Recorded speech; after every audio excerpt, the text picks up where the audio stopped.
დღეს გორის მუნიციპალიტეტის საკრებულოში ჯანდაცვის, განათლების, სპორტის, კულტურის და სოციალურ საკითხთა კომისია გაიმართა.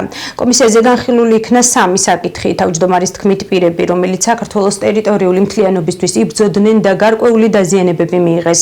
სოციალური დახმარება 100 ლარით მოემატათ. სხდომა ასევე შეეხებოდა 100 წელს გადაცილებულ მოქალაქეებს, რომელთა წლიური დახმარება 1500 ლარით განისაზღვრა.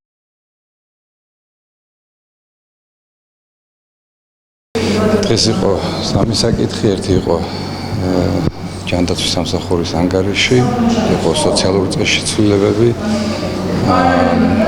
მოქალაქეები, რომლებიც საქართველოს ტერიტორიული მთლიანობისთვის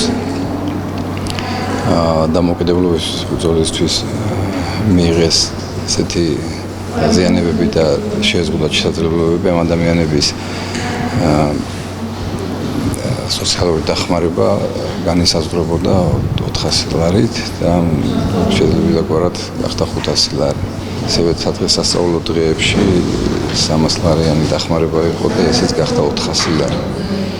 მეორე საკითხი იყო 100 წელს ზემოთ გადაცილებული მოქალაქეების წლიური დახმარება იყო 1000 ლარი და განისაზღვრა 1500 ლარიანი დახმარებით. რამდენი პირია მუნიციპალიტეტში 100 წელს გადაცილებული? დღესდღეობით 3 პიროვნებაა. 3 ადამიანი 100 წელს გადაცილებული. დღეს იყო გორის მუნიციპალიტეტის საკრებულოს რიგითი კომისია, ჯანდაცვის და სოციალურ საკითხთა დაცვის კომისიის საკითხების განხილვა იყო.